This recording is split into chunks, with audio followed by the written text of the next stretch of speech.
say, how many software security guys do I need?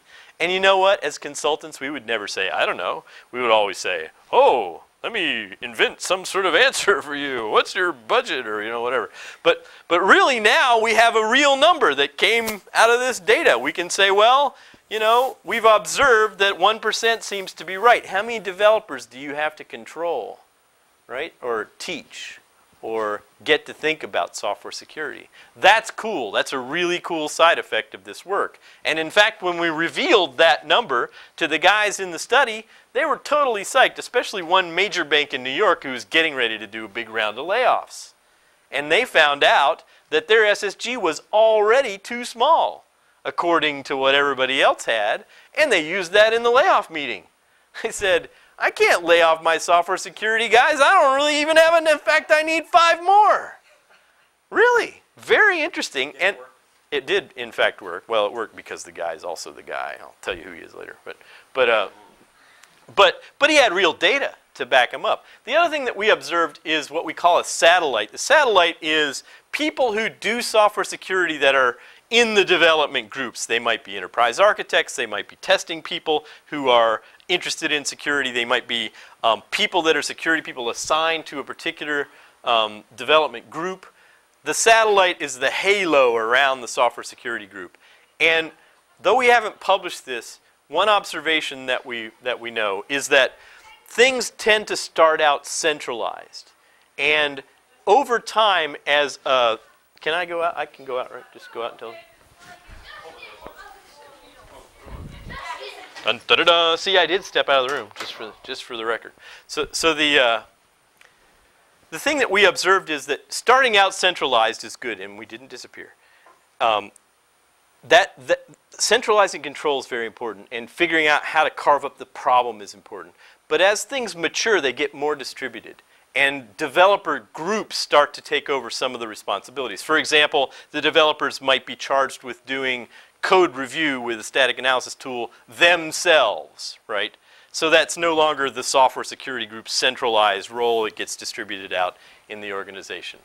And so you can see the satellite size up there too. Those are some things that we observed, which were pretty cool data. We also found some surprising stuff. Now this isn't part of the model, and I don't want to spend very much time on this slide. So there are 10 things that we observed that kind of surprised me, and they're rank ordered here from the least surprising thing at number 1 to the most surprising thing at number 10, as far as this is just my own perception. But all these things I found surprising. So take a quick look at that, and let's figure out one to talk about. You can pick one. Anybody? Yell it out. Got one? Pen testing. Pen testing is diminishing. That's number 9. What we found is that everybody does pen testing. So you have to do it, and you shouldn't not do it. But the role of pen testing changes as a software security organization matures. There are 2 reasons for this. One is if you're finding defects earlier in the software development lifecycle, it's cheaper to find the defects then and eradicate them. And there's less to find when it comes to penetration testing, generally speaking. So it's not as effective. That's one reason. The other reason is that pen testing is late life cycle. These are both economic reasons. It happens at the end. If you find a problem in a pen test, you got to go all the way back and figure out where the heck that problem was, what made it happen, and fix the problem, and find other problems that are like that problem. So pen testing happens a little bit too late.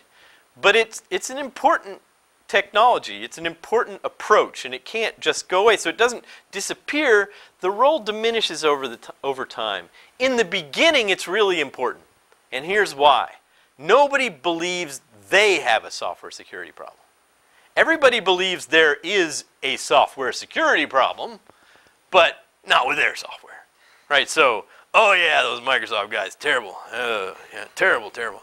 You know, the Adobe guys, oh yeah, terrible Microsoft. And the Microsoft guys, oh, the Adobe guys, terrible, terrible. Everybody thinks everybody else's code is broken. Penetration testing is like a flaming, smoking, smoldering disaster that you cannot ignore.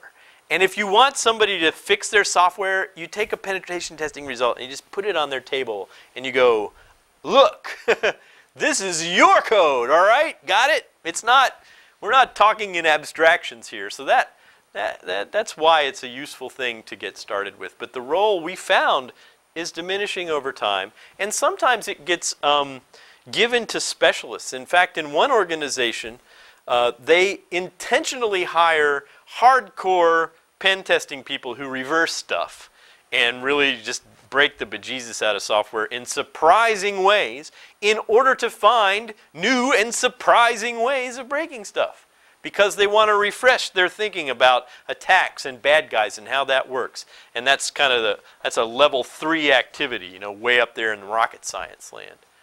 Right, so there were a bunch of other surprising things. There's an article about that you can get on the website, BSI-IMM.com, that describes all those surprising things.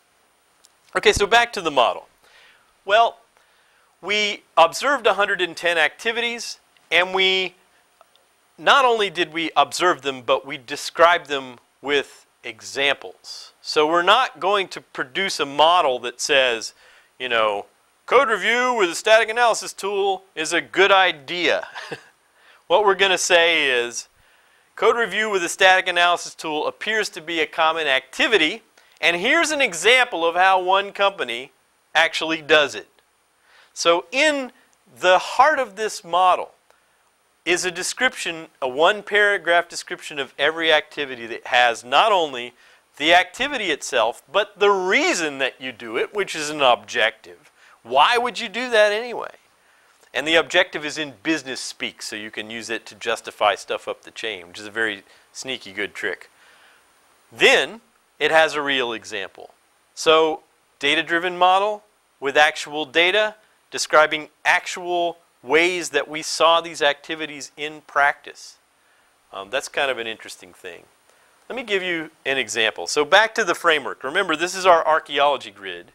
We can decide to go into any one of these domains. In fact, there's a clickable version of the model on the website at bsi-imm.com. But you can, let's just say we choose training. Let's look at the activities under training. There's a skeleton level view. This is just a very quick way of looking at all of the activities. And you can see that there are 9, 10, 11, 12 activities for training. Remember, 110? Where'd that come from? What do you think? Well, that's how many we observed. If it was a nice balanced model, there would be 10. You know, 10 in each practice, and it would be 120, and they would be perfectly, it would be a nice little crystal. Well, guess what? It isn't like that. We saw 110 things, and they don't divide up into the practices equally. In fact, training has 12. Why? Because training has 12. That's why, because that's what we observed. Now, we also organize these into levels, and here's where things get a little bit messy. But the levels are like this. They're not like the CMM levels, level 1, level 2, and level 3 of the CMMI. And you know, I really just don't believe that Watts's view of building perfect software and coming up with perfect requirements and then it will also be secure is sane. I think that's insane and wrong. So I don't promulgate that out there. On the other hand, our levels are like this. So level 1 stuff is easy. Oh, anybody could do that. Really, that's a level 1 thing. That's easy. Level 2 stuff is probably you should do a level 1 thing before you attempt a level 2 thing, just because maybe it would get you on the road to doing that better. So level 2 stuff requires level 1 stuff in some capacity. Level 3 stuff, rocket science. Holy cow, somebody does that? You're kidding. Wow, that's pretty amazing. Like rewarding the progression through the curriculum of training by certification or having HR actually mark in somebody's file that they've taken architecture analysis and code review and security testing and their black belt level 4. That's, you just go, wow, you guys do that? Wow. Yeah, well, we had people who didn't want to come to training. So we just said, if you want to raise, you better come to training. And HR now does it. Wow. You know, so that's a rocket science thing. Let's pick a level 1 thing just so we can dig into the model a little bit more. There's something called